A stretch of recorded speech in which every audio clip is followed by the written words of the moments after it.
새벽에는 시간이 그리 많지 않죠. 그래서 새벽에는 짧은 말씀 우리가 함께 나누게 되겠지만 기도를 많이 하는 기회가 되기를 주님의 이름으로 권고합니다.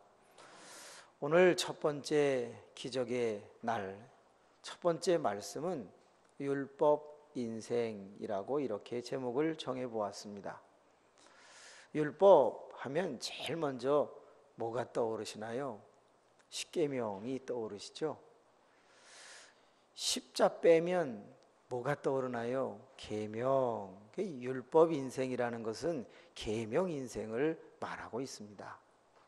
그런데 성경을 자세히 읽어보면 다른 데도 많이 찾을 수 있고 시편도 찾을 수 있겠지만 오늘 출애굽기 20장만 가지고 계명 율법과 똑같은 단어 하나를 찾아볼까요? 1절에 등장합니다. 어떤 단어 같습니까?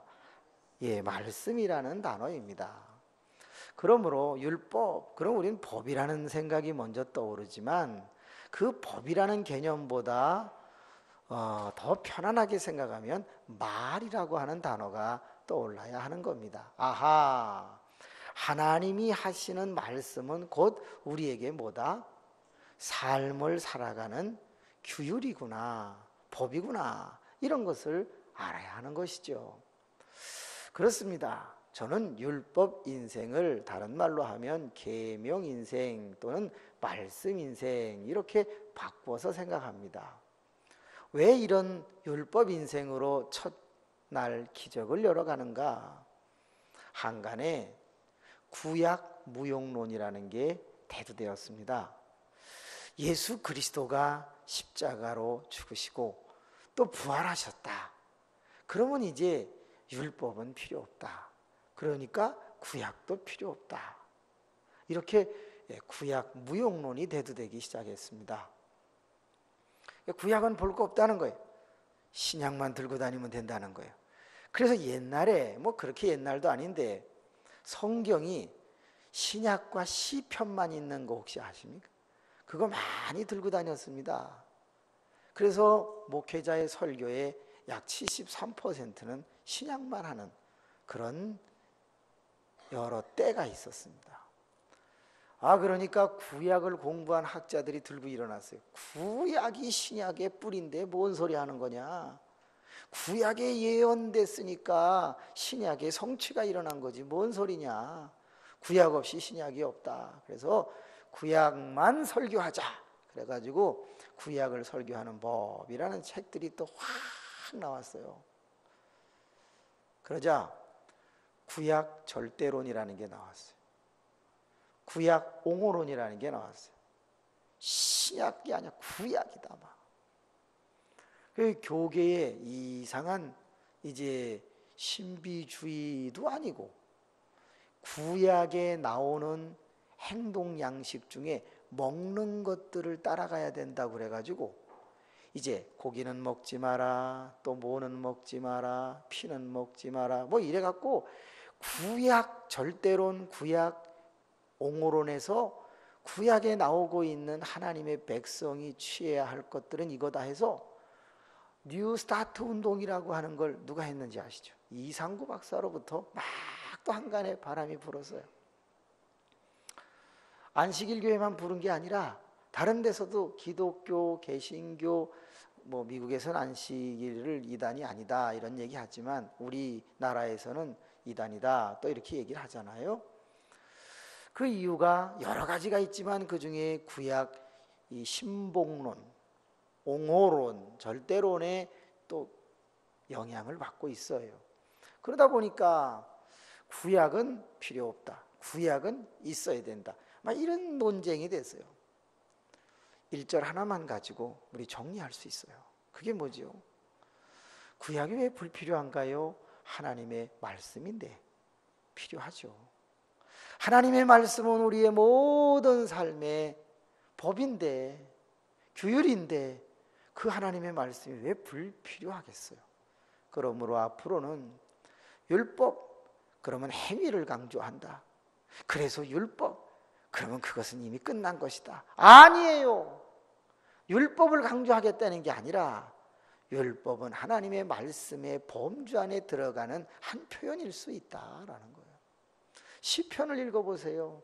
하나님의 말씀은 율례요, 규례요, 법도요, 율법이요. 시편 119편에 176절 사이에서 무려 약 150번 정도 반복되는 표현이에요. 그게 법은 곧 말이다, 이렇게 됐단 말이에요. 에덴 동산에서 하나님이 다 창조하시고 아담과 하와를 만드셨습니다. 거기 십계명이 있습니까? 없습니다. 거기 뭔 계명이 있습니까? 없습니다. 그런데 하나님의 말, 하나님의 말씀이라고 생각하면 계명 하나가 떠오릅니다. 선악을 알게 하는 나무의 과실, 실과는 반드시, 절대 따먹지 마라, 먹지 마라. 먹는 날에는 반드시 정령 죽으리라. 한글판과 개정판의 단어들이 달라서 병행해서 읽었습니다. 하나님이 말씀하니까 그게 뭐가 됐습니까? 이 법이 된 거잖아요. 우리는 생각합니다. 신약으로 넘어왔습니다. 주 예수를 믿으라. 그리하면 너와 네 집이 구원을 얻으리라. 예수 그리스도 이름 외에 다른 이름을 구원 얻을 다른 이름을 주신 적이 없다. 이게 계명입니까? 이게 법입니까? 그런데 이게 말씀이거든요. 그러니까 그걸 안 지키면 선악과를 따먹은 것과 똑같이 예수 그리스도를 안 믿는 것은 법을 어긴 것과 똑같아요. 그래서 불신은 죄 중에 최고의 죄가 되는 거예요.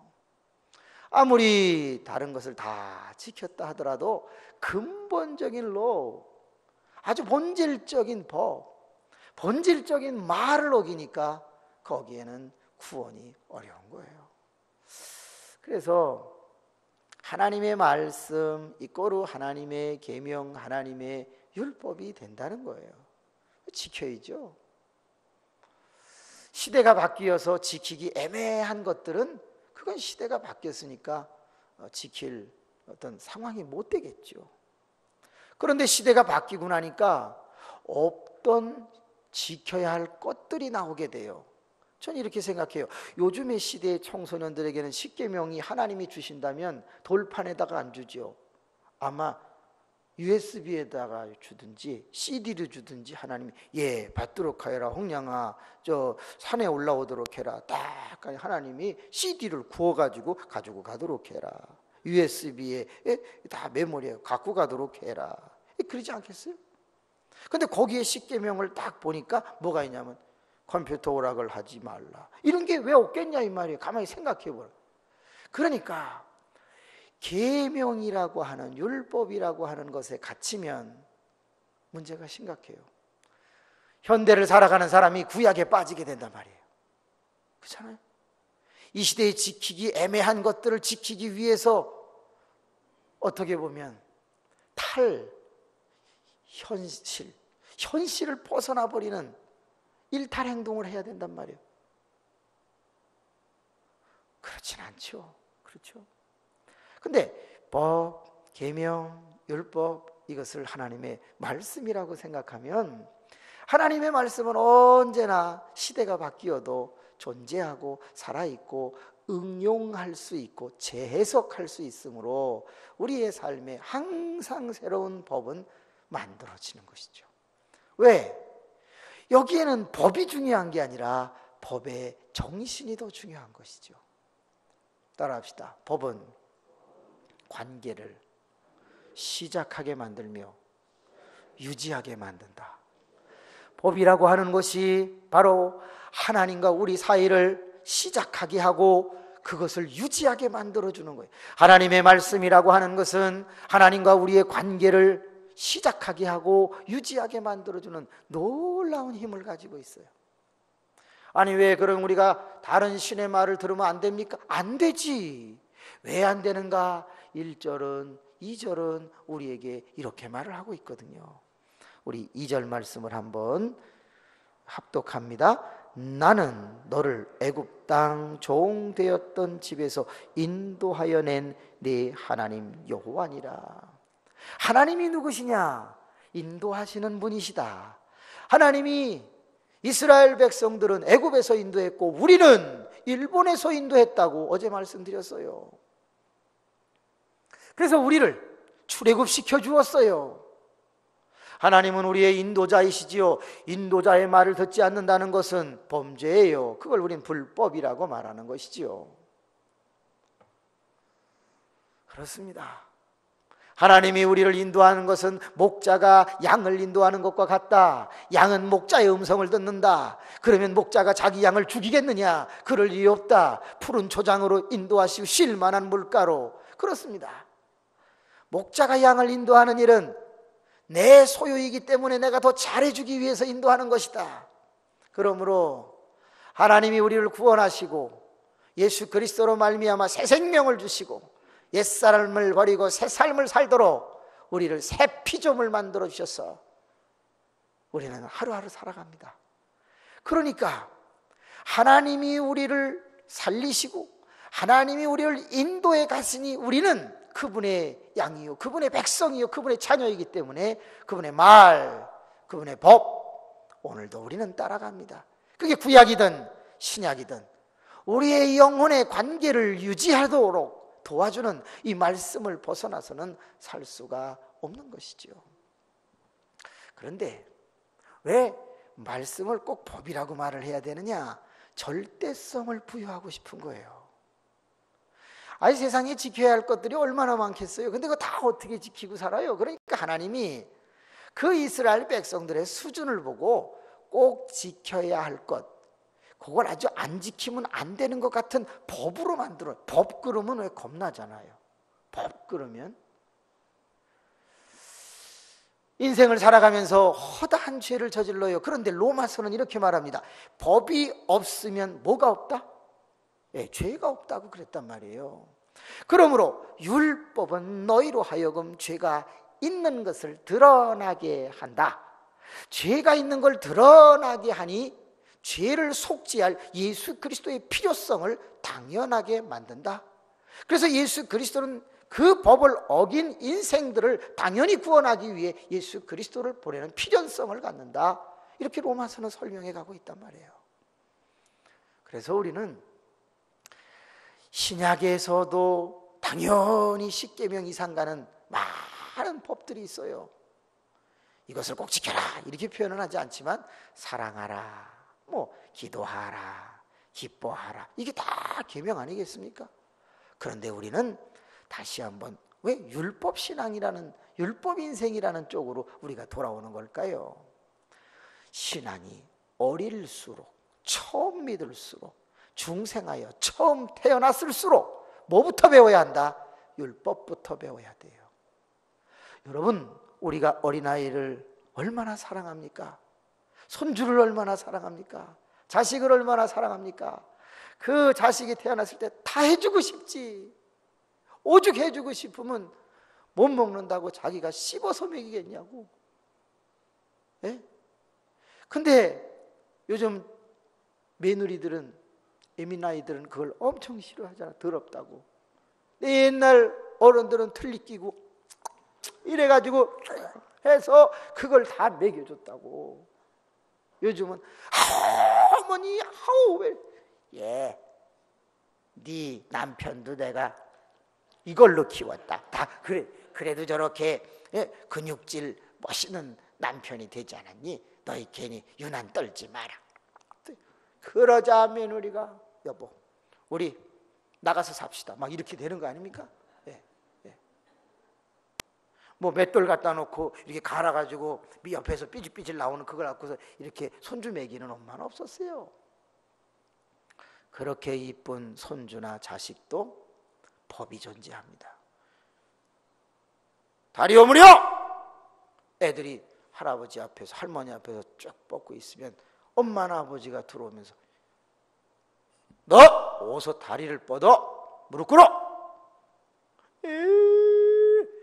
너 왜 애한테 그러니? 이리 와라 이리 와라 그러면 할아버지 그러면서 수염 잡아 당기고 상투 잡아 당기고 풀어줘 가지고 뭐 이러고 있어도 그 애들 야단치지 마라.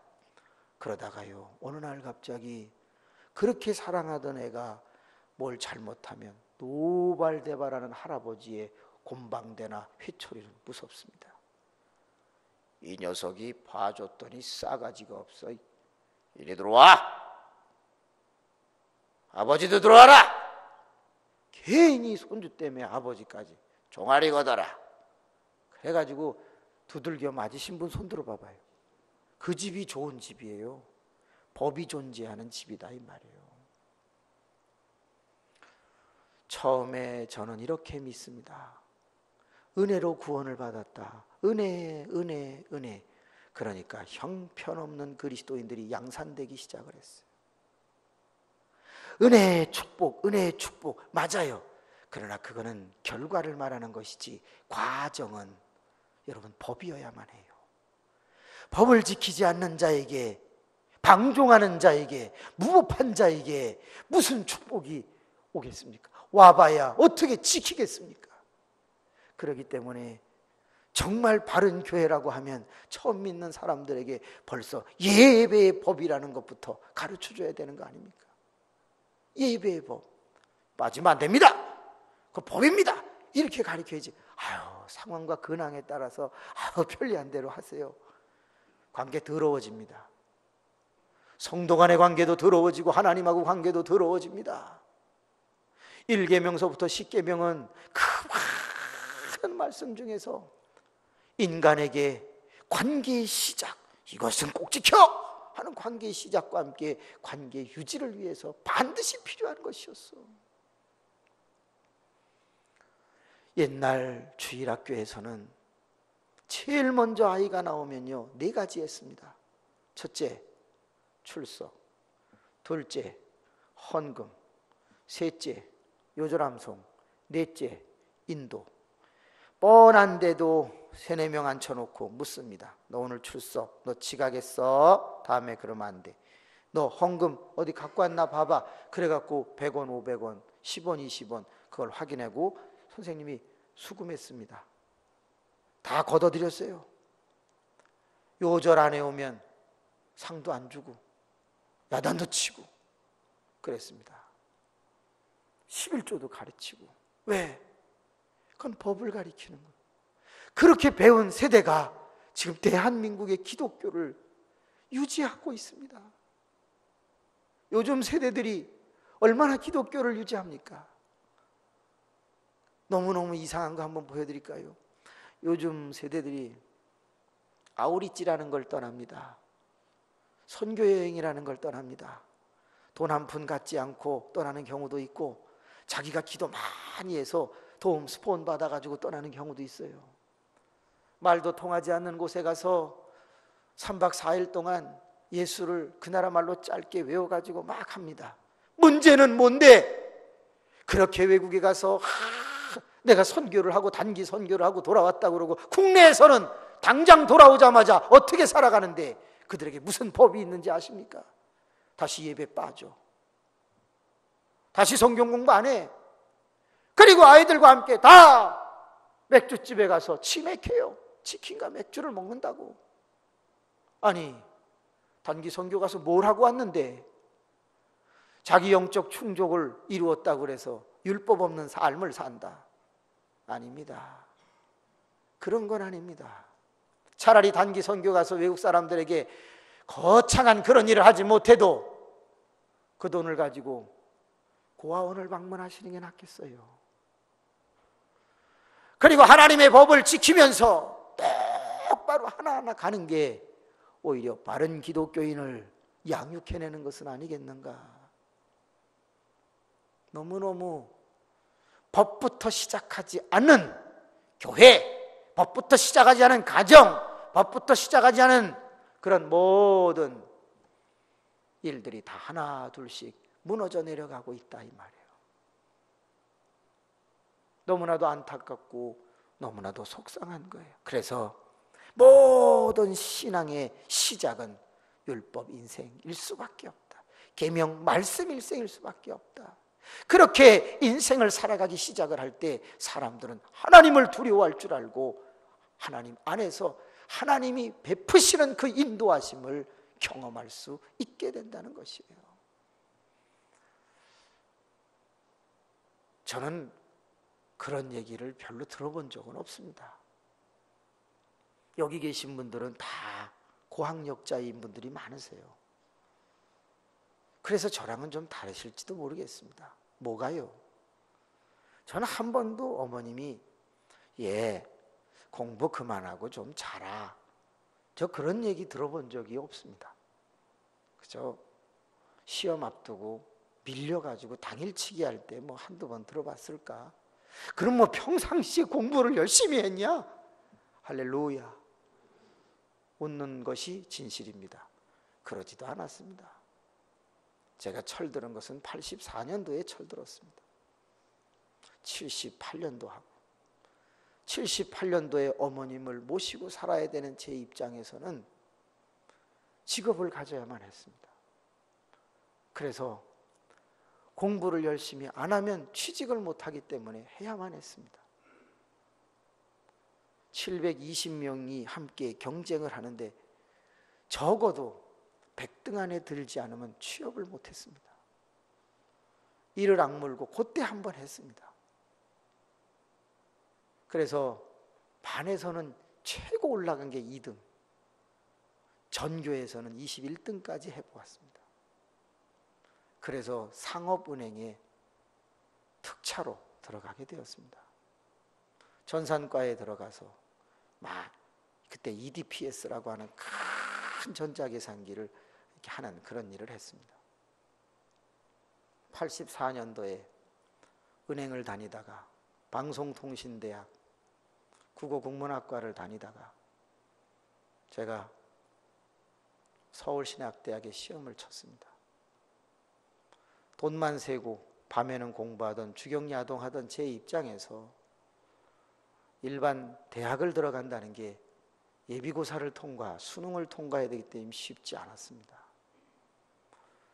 그때 조금 공부했습니다. 그리고 들어가면서 하나님, 제가 몇 등으로 들어갈지는 모르지만 들어가게 해주시면 졸업은 수석으로 하겠습니다. 그랬죠. 수석으로 졸업할 테니 부인감을 주옵소서. 전 데이트를 할 줄 모릅니다. 그래서 수석으로 졸업해서 전 재장 목사님과 함께 같이 공동 1등을 했습니다.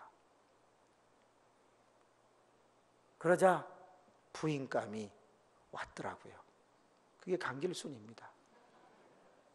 우리 교회 먼저 교회 청년이었습니다. 꽃다발 들고 이렇게 그래갖고 지금까지 삽니다. 처음이자 마지막입니다.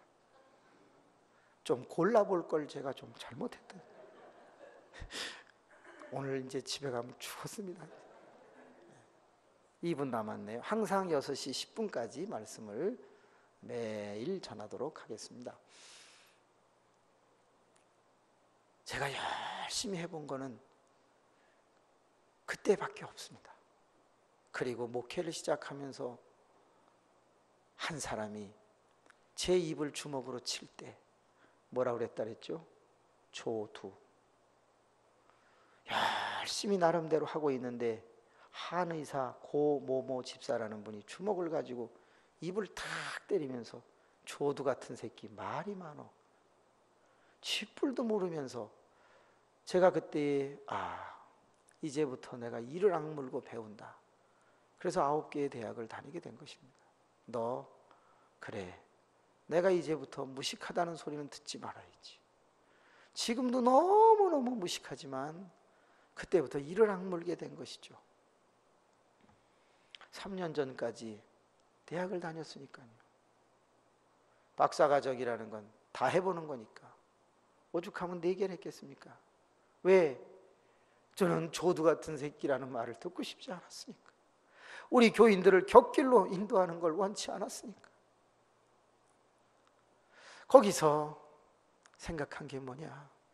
지금은 어른이 되니까 공부해라 하지 마라 말 안 해도 필요와 상황에 따라서 공부를 하지 않습니까? 뭘 의미하는 거예요? 성숙해 가고 있다는 걸 말해주잖아요. 그런데 어렸을 적에는 뭐가 성숙해서 알아서 공부를 하겠습니까? 그러니 당연히 제때 안 하고, 그죠? 하루 앞두고 하는 일이 많았죠. 여기 계신 분들은 알아서 하셨잖아요. 알아서 딱 학교 갔다 오면 숙제부터 딱 해놓고 너무 숙제 열심히 하고 공부 열심히 하니까 부모님들이 넌 좀 나가서 놀다 들어와라. 아닙니다 아버님, 제가 조금 더 공부하고. 여러분 다 그랬잖아요. 그랬어요 안 그랬어요? 그랬죠? 네. 표정들이 그래요. 다 그러셨잖아요. 그래서 여기 서울대 나오신 분도 많고, 여기 연대 나오신 분도 있고, 고대 나오신 분도 있고, 파마 나오신 분도 있고, 뭐 이렇게 여러 가지 다 하셨잖아요. 그런데 한번 생각해 보세요. 율법을 지키지 않는 사람, 말씀을 지키지 않는 사람에게는 너 공부해라, 법이 필요한 거죠. 근데 알아서 하는 여러분 같은 경우는 어떻습니까? 좀 쉬엄쉬엄 해라, 이렇게 되는 거죠. 쉬엄쉬엄이 뭐지요? 그게 바로 축복이에요. 그게 바로 하나님이 내리시는 선물이에요. 그때부터 은혜라는 걸 논할 줄 알아야 되고 은사라는 걸 논할 줄 알아야 되는 거예요. 그리스도인이 예배를 사랑하지 아니하고 그리스도인이 당연히 지켜야 할 율법을 지키지 않는데, 그런데 엄청난 축복 안 돼요. 은혜도 곤란해요. 당연히 지켜야 할 것들을 지킬 때 아이고 그래 됐다 하나님은 더 풍성한 곳으로, 더 아름다운 곳으로 우리를 인도하게 되신다는 거예요. 그래서 이스라엘 백성들이 애굽에서 나왔을 때 어린아이였어요. 애굽 문화에 익숙해져 있었으니까 어린아이였어요. 그들에게 뭐가 필요했어요? 하나님은 은혜를 베풀고 싶고 축복을 베풀고 싶고 당장에 가나안 땅이 젖과 꿀이 흐르는 곳에서 많은 소출을 얻게 하고 싶었지만 안 돼. 훈련부터 하자. 그래서 주신 게 율법. 나 외에 다른 신을 내게 있게 하지 말지어다. 너는 하늘에 있는 것이나 땅에 있는 것이 땅 안에 물속에 있는 그 어떤 것의 형상도 만들지 말고 그것에게 절하지 마라. 너는 여호와의 이름을 망령되이 일컫지 말라. 내가 너를 죄 없다 하지 아니하리라. 안식일을 거룩하게 지켜라. 내가 그날을 거룩하게 하였느니라. 나는 안식일의 주인이다. 집에 있는 종이나 자식이나 심지어 소나 양까지도 쉬게 해라.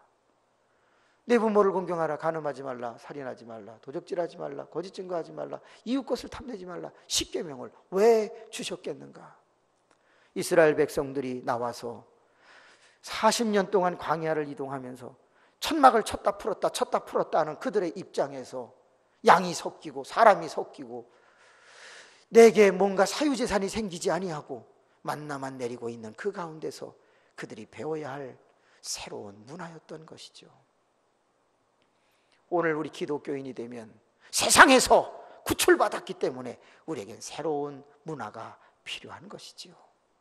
그래서 예배의 문화, 찬양의 문화, 사랑의 문화, 나눔의 문화, 용서의 문화가 계명이 되어 오늘 우리는 세상과 다른 그리스도인의 모습으로 하나님의 자녀로 권세로 살아가는 줄로 믿습니다. 그렇게 구별되게 살아가기 때문에 하나님은 우리 기독교인, 우리 그리스도인, 우리 진정한 크리스찬 하나님의 자녀들에게 오늘도 기적을 베푸실 줄로 저는 확신합니다. 오늘 많이 함께 광복절 새벽에 이렇게 출항하는 것도 기적의 시작인 줄로 믿습니다. 은혜로우신 아버지 하나님 감사합니다. 시간이 되어서